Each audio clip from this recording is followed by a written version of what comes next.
Hello everybody and welcome. In this video I'm going to show you how to allow access to contacts and call history for your headphones Marshall Major 5.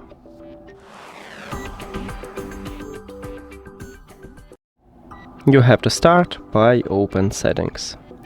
After that go to connected devices or Bluetooth. Then at the device list click the settings icon or information icon near to your headphones.